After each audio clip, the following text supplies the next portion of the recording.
Vous le mettrez ou pas si vous voulez, vous le rajouterez ou pas si vous voulez dans votre... Mais ça, c'est important parce que ça, c'est la clé qui peut faire comprendre. Parce qu'il faut absolument qu'on arrive à faire comprendre aux gens, si vous voulez, les dégâts que peut faire l'agriculture chimique. Et je vous dis, moi, je l'ai vécu et c'est là que j'ai compris, vous voyez, que je devais vraiment être un paysan. Je devais être un paysan, c'est là que mon master m'a fait comprendre que moi qui refusais d'être un paysan, eh bien, je devais expérimenter l'agriculture chimique pour après l'avoir fait pleinement, avoir fait l'expérience, dire non, et voici pourquoi. Voici ça, si vous voulez, et ça, ce sont les convictions que j'ai vécues. C'est personne qui ne me l'a appris, on a appris ça par nous-mêmes, si vous voulez, et je crois que c'est le meilleur enseignement qu'on peut avoir en soi, si vous voulez, quelque part, parce que là, n'importe quel livre, n'importe quel technicien qui viendrait me prouver le contraire, je dis écoute, je dirais, tu fais l'expérience, tu vois après. Ou alors c'est que c'était dans cette énergie-là. Mais on est dans une énergie, on peut être dans l'énergie d'autodestruction, c'est ce qu'on parlait tout à l'heure. Si on est dans l'énergie d'autodestruction, alors il qu'on fasse la chimie, d'accord? Mais si on travaille avec les forces de vie, si on veut travailler avec les forces de vie, il faut, c'est clair, qu'on passe de l'autre côté. Ça, c'est un choix. C'est un choix de vie, c'est un choix de société, c'est notre choix de le convertir. Voilà.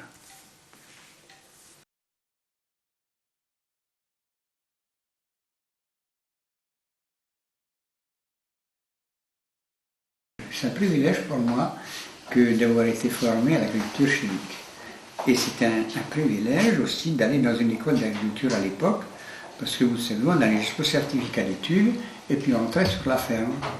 Et là, j'ai eu beaucoup de chance parce que mon père m'avait mis avec mon frère dans une école d'agriculture, Châtillon. Et j'ai beaucoup aimé parce que d'abord c'était l'indépendance. La première sortie de la maison c'était l'indépendance. L'école primaire c'était l'école du village.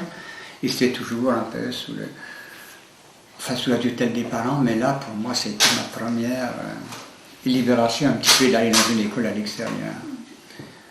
Je sais que la première semaine que j'étais à l'école, j'étais déjà consigné 5 dimanches de suite à ne plus avoir le droit de sortir parce que j'étais un bout en train. Mais j'ai terminé au bout de 2 ans avec les premiers pieds de conduite que je n'y attendais jamais. C'est pour vous dire qu'il fallait vraiment que je m'exprime, j'avais besoin de m'éclater. Et je me plaisais beaucoup dans des études libres comme ça. Et les 2 ans terminés, alors que le directeur de l'école dit à mon père, qu'est-ce que vous faites, M. Renaud de Vermar? Il revient sur la ferme. C'est dommage, il me dit. Vous ne voulez vraiment pas qu'il continue ses études? J'attendais la réponse de mon père. Mon père dit non, il rentre. C'était ma grande déception. Je suis donc revenu, et puis c'est là que je vous dis, j'ai très très difficile de me mettre au travail, d'abord parce que quand on, vous savez, à 16 ans, se mettre directement au travail, c'est dur le travail. Le travail est quand même pénible. Moi, j'ai beaucoup souffert de me mettre au travail. Et il n'y a pas d'autre solution. Alors, je me suis consacré quand même à l'élevage. On faisait du lait à l'époque, contrôle laitier que j'avais instauré sur la ferme. On faisait de la sélection aussi en tacheté de l'Est. Et puis, finalement, mon frère, au bout de quelques années, est parti, et là, c'est moi qui ai repris avec mon père, je ne dis pas la direction de la ferme, mais avec des techniciens. Les premiers techniciens arrivaient, puisqu'à l'époque où je vous parlais, il n'y avait encore pas de tracteur sur la ferme, on travaillait encore avec les chevaux, c'est-à-dire que j'avais entre 16 et 19 ans.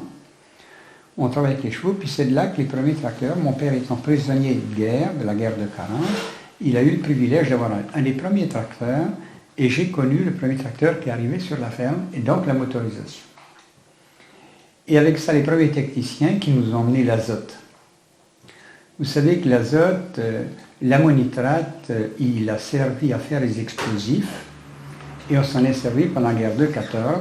Et quand l'armistice a été signé, on s'est bien demandé, les pays européens se sont bien demandé ce qu'il fallait faire des stocks d'azote, puisque l'armistice était signé. Et de là, on a décidé de les mettre au service de l'agriculture.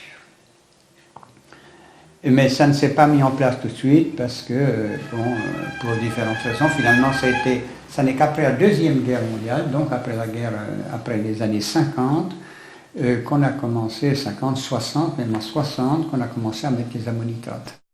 Mais dans l'instant qu'on a mis l'ammonitrate, on a doublé les rendements, mais on a carencé tout de suite le sol avec les oligo-éléments. Et vous savez, quand un sol est carencé, le sol se soigne lui-même par les plantes. C'est de là qu'on a fait pousser l'herbe. Donc on avait le vulpin qui poussait, qui était une graminée aussi, qui est venu concurrencer l'herbe. Et là, le vulpin, il était détruit. La chimie nous a tout de suite trouvé un désherbant. Alors vous voyez, quand vous êtes jeune aussi, vous vous rendez compte, le blé et le vulpin qui sont de la même famille, on avait un produit chimique qui éliminait le vulpin et qui conservait le blé. Bon, on ne sait pas trop les répercussions qu'il y avait. Ensuite, bien, la plante n'ayant plus son autodéfense, si vous voulez, parce qu'elle était en état je dirais pas, de sous-alimentation par rapport aux minéraux, c'est clair que le champignon apparaissait, vous savez que le champignon est le premier facteur de décomposition de la plante, hein, puis de n'importe quoi, de tout ce qui est du domaine du vivant, le champignon vient là, c'est pour le décomposer. Hein.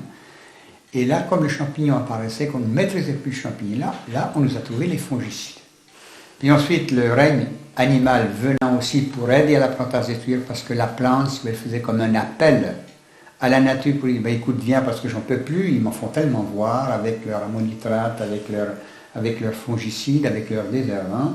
C'est là que l'insecte venait et envahissait les cultures. Et là, on y mettait un insecticide. Vous voyez tout le processus que je vous expliquais de l'ammonitrate, tout ce que ça entraîne. Et nous en sommes aujourd'hui à ça, toujours tous ces pesticides qu'on retrouve maintenant dans notre verre et dans notre assiette. Voilà, ça c'est clair. Avec la motorisation, avec les chevaux, je peinais vraiment derrière les chevaux, vous savez, parce que j'étais pas grand à l'époque. Et puis, je me souviens, les cornets de charrue, elles m'arrivaient ici, quand il y avait une roche, j'en recevais les coups des fois dans le montant. J'en ai souffert, alors qu'avec le tracteur, vous imaginez tout, vous étiez assis, vous retourniez, ça se labourait tout seul. C'était vraiment la motorisation. Le progrès pour moi, c'était la révélation de ma jeunesse. Et ça, j'ai beaucoup, beaucoup apprécié. Et puis là est devenu ce qu'on appelait l'intensification. Alors, on avait toujours de l'élevage, on faisait toujours du lait, puis on s'est mis à mettre de l'azote sur les graminées, et on a fait pousser les graminées au détriment des légumineuses. Les légumineuses, ce sont les trèfles, le luzerne, qui fixent l'azote de l'air, tout ça, qui remplace d'ailleurs l'ammonitrate. Et on a doublé les rendements des graminées, mais pour les récolter, comme on n'avait pas le soleil, c'est là que l'ensilage s'est mis en place. Les premiers ensilages ont été faits puisque on a été sur la ferme l'innovation de l'ensilage dans le secteur, puisque j'allais jusqu'à 20 km pour trouver une équipe, parce qu'on ne pouvait pas faire tout seul. Et puis 5 ans après, on avait formé une équipe ici, une équipe d'ensilage dans le village. Comme la ferme, c'est un élevage laitier, et qu'on faisait du gruyère, il était impossible de donner de l'ensilage pour faire du gruyère, c'était strictement interdit. Et mon père de plus était au conseil d'administration de la coopérative, quand il m'a vu faire de l'ensilage, il m'a dit « mais ça va, c'est pas possible, qu'est-ce que tu nous fais ?» Mais je dis « écoute, c'est le programme, on ne peut pas faire autrement. » Alors de là, j'étais marié, et puis on avait notre élevage. Mais je dis « écoute papa, tu continues à faire ton élevage laitier, avec ton foin, mais nous on fait de l'ensilage. » Et là, c'était la grande déception de mon père, que je quitte la coopérative, parce que comme on ne pouvait pas donner l'ensilage, c'est là qu'on s'est dirigé sur la viande. Alors nos bêtes sont devenues allaitantes, et on a fait de la viande, puis très vite, on était dans les premiers à faire ce qu'on appelle du torillon, c'est-à-dire de la viande on pourrait dire industrielle, puisque du bœuf de 3 ans, on en a fait un torillon de 18, 19, 20 mois. Voilà, avec le même poids de viande, on était toujours au même poids de viande, mais avec presque moitié moins de temps. Alors, on était dans les premiers à le faire. Évidemment, on était bien placé au niveau du marché, puis on s'arrangeait toujours pour sortir de la viande quand c'était la pénurie du marché de la viande. C'est-à-dire, il y avait une époque, on avait étudié ça, et il y avait une époque, il fallait sortir la viande quand il n'y avait plus sur le marché. Quand l'Ouest n'avait encore pas, quand il n'y avait plus déjà de bêtes à l'auge, les bêtes d'hiver, elles avaient fini leur vie, elles étaient abattues, et celles de l'Ouest n'étaient encore pas arrivées sur le marché. Ça durait 3 semaines. Si bien qu'on savait qu'il fallait qu'on fournisse sur le marché parisien, nos bêtes partaient là, il fallait qu'on les fournisse là, fin avril, début mai. C'était comme ça. Et là, on était très bien placé au niveau du marché. Et puis, on a fait l'ensilage comme ça pendant une 12aine d'années. Et quand mon père, alors nos enfants, on a eu 3 enfants, 3 ans, nos enfants étaient partis aux écoles. Et comme on n'avait pas, ça nous a pas été permis d'apprendre aussi bien femmes que moi, si bien qu'on leur a donné une orientation plutôt intellectuelle et surtout pas cadrée dans l'agriculture. Comme nous, on avait été cadrés dans l'agriculture, on ne voulait surtout pas les cadrer. S'ils choisissaient, ils auraient choisi, mais on ne voulait pas les forcer à choisir. Si bien qu'il y en a un qui était récupéré dans l'industrie, l'autre dans le commerce et la fille dans les médias. C'est comme ça. On les avait eus en 3 ans. Ils se sont accouplés à 18 mois d'intervalle, les 3, avec une profession chacun, et puis accouplés. Donc là, on était libre de toute contrainte, je veux dire, familiale. C'est pas, je dis une contrainte, c'est pas le mot qui convient. On n'a plus d'obligation familiale parce qu'ils étaient indépendants. Et si on reconnaît les études qu'on n'a pas pu faire? Alors moi, j'aurais voulu connaître je voulais apprendre une langue, et l'anglais me plaisait vraiment. Alors j'ai été sur les bancs de l'université pour apprendre l'anglais. Puis ça a duré, oui, à 50 ans, j'avais 55 ans. Puis ça a duré 6 mois, puis non, je me retrouvais comme sur un banc d'école, primaire, ça ne me plaisait pas du tout. Ah, j'ai quitté. Puis j'ai rencontré quelqu'un qui me dit, oh, tu n'aurais jamais dû faire un paysan, toi, tu aurais pu faire autre chose, c'est-à-dire, mais je ne sais pas, je ne peux pas te dire quoi, tu aurais pu faire autre chose que ça. C'est ce que je pensais d'ailleurs, mais ça voulait dire quoi? Écoute, fais-nous faire ton thème astrologique, que je connais quelqu'un qui fait de l'astrologie, va-nous lui faire ton thème, donne-la-le, je vais faire mon thème. Pendant 3/4 d'heure, Jean-François Berry me raconte ma vie, et moi de lui dire, mais comment vous savez ça? Mais ça, c'est votre thème. Ah bon? Et puis alors, qu'est-ce que ça me donne, quoi, ça? Mais ce que vous allez faire maintenant, ce que vous avez fait avant, c'est bien, mais qu'est-ce que vous pouvez faire maintenant? Alors, il me donne toute une panoplie d'orientations que je pouvais faire, non pas professionnellement parlant, mais plutôt dans une culture, au niveau culturel. Puis il me dit, si vous voulez mieux connaître votre thème, je donne des cours tous les 15 jours à Dijon, où chacun travaille sur son propre thème, vous pourriez mieux comprendre tout ce que je vous ai dit. J'ai donc été au cours d'astrologie pendant 2 ans, et puis au bout de 2 ans, à travers mon thème, j'avais un grand carré cardinal, et la cardinalité est génératrice d'énergie, et tout d'un coup, ça a tilté. Génératrice d'énergie, ça veut dire quoi? Ça veut dire qu'à travers mon métier, je génère une énergie, l'énergie alimentaire de l'homme. Je n'avais jamais compris que dans mon métier, c'est ce que je faisais. J'étais un paysan, je livrais à la coop, il me donnait mon argent, c'est tout, je travaillais comme ça. C'est là que j'ai tilté, vraiment, que j'étais là avec la terre pour nourrir les hommes. Mais quelle énergie alimentaire donnes-tu à l'homme? Alors là, et ma femme, appuyant sur le bouton encore, ça commence à pas mal la déranger avec tous les produits chimiques qu'on utilisait, de toutes les couleurs, qui coulaient dans la cour, qui allaient un peu sur les bords du jardin. Je ne me suis plus senti bien du tout. Et je vais voir Jean-François, il dit, écoute, il y a quelque chose qui ne va plus pour moi, j'ai envie de faire, c'est-à-dire, j'ai envie de faire de l'agriculture bio.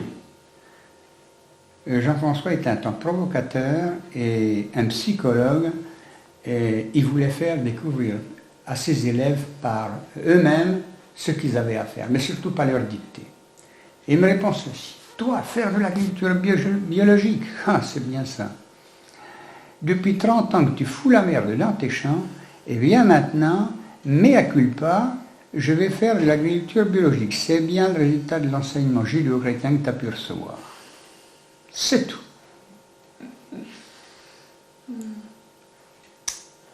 Mais Jean-François, j'ai un citoyen, t'es devenu ami, mais c'est pas du tout ça. C'est pas du tout ça. Écoute, essaye de me comprendre.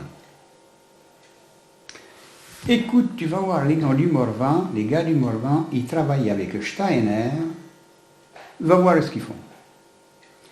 Je n'avais jamais entendu parler de Steiner, je ne savais pas qui était Steiner, je ne savais pas du tout, même si c'était un homme, je ne savais pas. On n'avait aucune connaissance à ce niveau-là. En parallèle, ma femme avait comme démarche, elle faisait du yoga. Et son enseignement de yoga et de shiatsu, il me connaissait parce que j'avais déjà participé à plusieurs de ses stages. Il s'intéressait à ce que je faisais. Et il lui dit un jour, qu'est-ce qu'il fait ton mari? Ben, il voudrait faire de la bio. C'est pas de la bio qu'il faut qu'il fasse, c'est de la biodynamie. Ah bon? Et ma femme revient avec ça. Et c'est là qu'on comprend que la biodynamie, c'était l'enseignement de Steiner. Et ce professeur de yoga, il avait toutes les coordonnées de la biodynamie parce qu'il connaissait très bien le secrétaire national de l'époque, qui était M. Kuhn, qui était secrétaire national du syndicat biodynamique. Et il nous donne toutes les coordonnées pour faire un stage avec Claude Mondiès dans le Cher.